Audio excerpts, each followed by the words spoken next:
We have all probably read an obituary in the last month or so, but have you listened to a mobituary?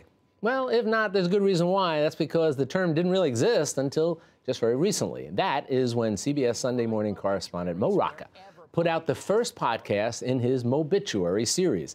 His goal? An irreverent but deeply researched appreciation of the people and things of the past that have long intrigued him. Mo has gone on to revisit the stories of everyone from Elizabeth Jennings, a civil rights pioneer who fought injustice right here in New York in the 1800s, to Hollywood royalty. Someone who also got a proper send-off, comedian and John F. Kennedy impersonator Vaughn Meader. Here's Mo Rocca on Sunday Morning. In December 1962, late-night king Jack Paar gushed over America's #1 album. In 5 weeks, this album has broken all records in the history of the recording business. No, it didn't belong to him. Or him. 'Cause you don't know me.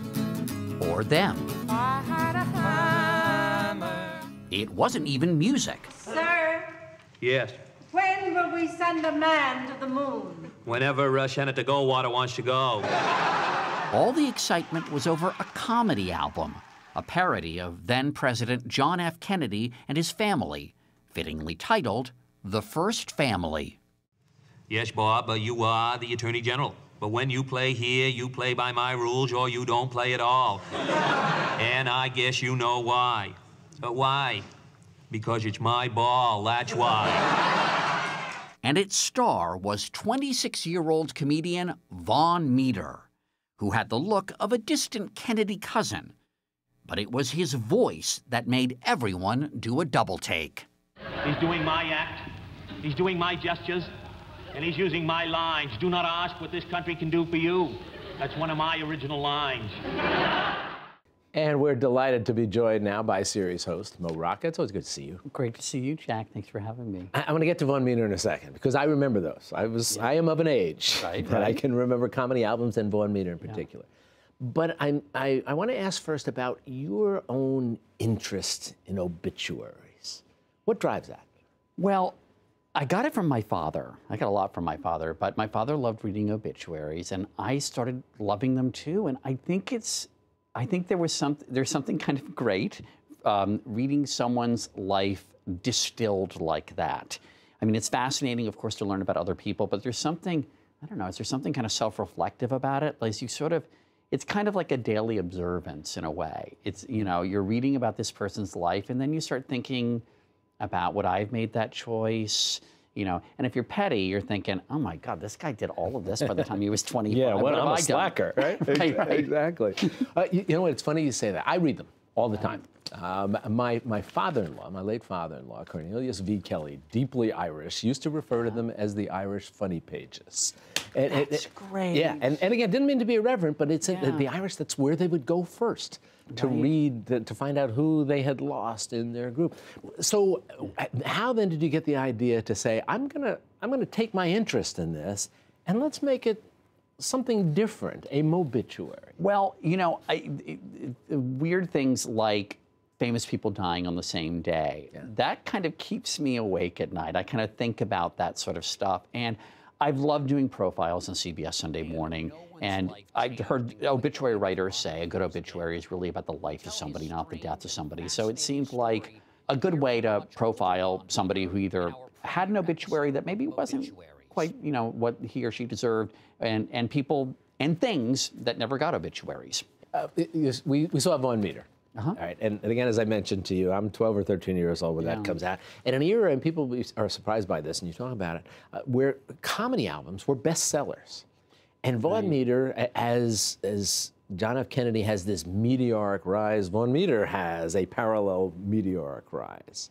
It's Talk amazing. a little bit about him, and then what happens to him after that tragic death of JFK? Well, it's such a, it's almost Greek myth proportions. You have this man who is an okay comic. He's not a great comic. He otherwise would not have be remembered at all, frankly. And he just happens to do a really great imitation of John F. Kennedy. So the stars line up, and this big guy becomes wildly famous, headlining an album that you said you grew up with, the first Family album.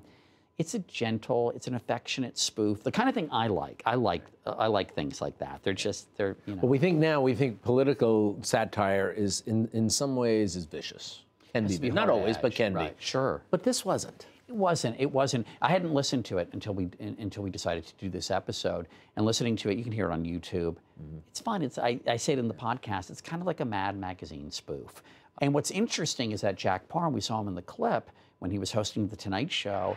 He sort of gave a disclaimer before Von Meter came on and said, essentially told the audience, I know this is going to be kind of edgy, a little bit racy for you, somebody making fun of, imitating the president. Isn't that funny? And it's so quaint. Yeah. But the precipitous fall, I mean, you know, he lived for another 40 years, which seems sort of symbolic to me, but we found in our archives, one of our producers found in the archives, a 90-minute interview he had given, only seconds of which had ever aired on CBS, and it was shortly before he died, reflecting on what it was like to be Von Meter in those days and afterwards, and it's like listening to someone talk about what it's like to be dead when you're still alive. I mean, it's really harrowing. Yeah, it is. So let me ask you about Sammy Davis Jr. and the look that you take at him. Well, it's a huge life. Okay, it's hard to wrestle into an episode of any length, but he has been called the greatest entertainer of the 20th century. And I'm telling you, if you go down a YouTube hole, and you remember him, sure, I remember him as well. And I would agree with that characterization. Right. It's I think it's him, and I think it's Judy Garland too. What's interesting in both cases is they can do it all, but they're more than the sum of their individual talents. There's something else going on. There's a light. And it makes what Sammy Davis Jr. does, when you put him up against somebody else, like say as a dancer, if you put him up against somebody else who's a dancer, who that's all they are, and a great dancer, you still can't not look at Sammy Davis Jr. There's a light inside of there, and all the people I talked to, Cheetah Rivera, Kim Novak, Carol Burnett, Dionne Warwick, all talked about his joy in performing, but also a kind of innocence. Not childishness, but childlikeness. There's a difference. Absolutely, Childlike, a big childish. difference. And what I was kind of interested in is there's this kind of mawkish cliche of the entertainer who gives everything to the audience and has nothing left for himself, who goes home empty. And former San Francisco Mayor Willie Brown, who is such a great interview, he's one of the greats, he just said, no, no, no, no, no. He said, Sammy kept a lot for himself. He enjoyed life. And other people said that. So there's just he was like this comet that came across us, just a comet of joy and talent. You could tell that it wasn't his job. It's who he was. It's who he was. It's like a vocation. Yeah. It's like, right? It's like a religious vow to make people happy from a stage. And I think in a way it was a predicament for him, because here he is, an African-American man living over the majority of the 20th century with all this change. And he does more for the civil rights movement than he's given credit for. But most of all, he's a performer and he wants to perform. And that's the main thing in life. And I think, and it's hard, you know, today you don't hear a lot of people proudly call themselves entertainers. There's a little bit of a cheesiness. I think they fear that it seems cheesy. He was an entertainer. And proudly an entertainer. Yeah, and never makes fun of the material, never sneers at it, because he's too talented. He doesn't have to. He doesn't have to be defensive and distant. Yeah. Let me ask you about Audrey Hepburn. Yeah.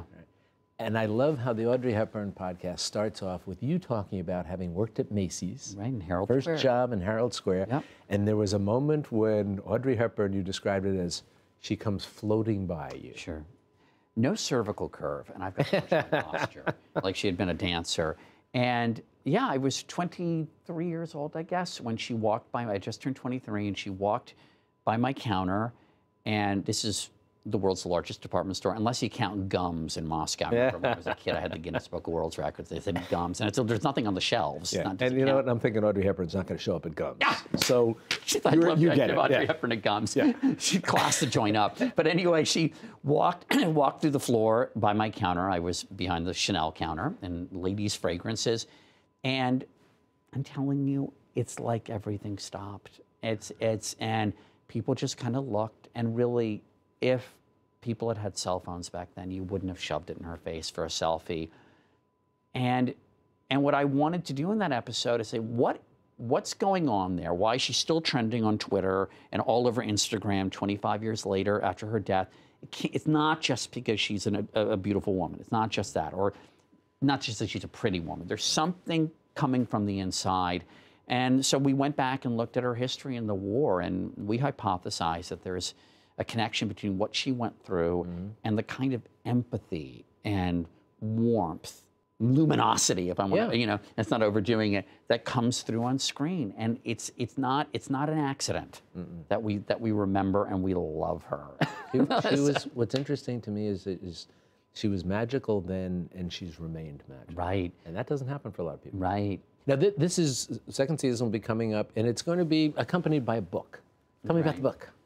Well, the book will cover some of the same topics, and there are a whole bunch of topics that are less sort of audio-friendly, but, you know, I wanted to talk about the station wagon, give the station wagon a proper send-off.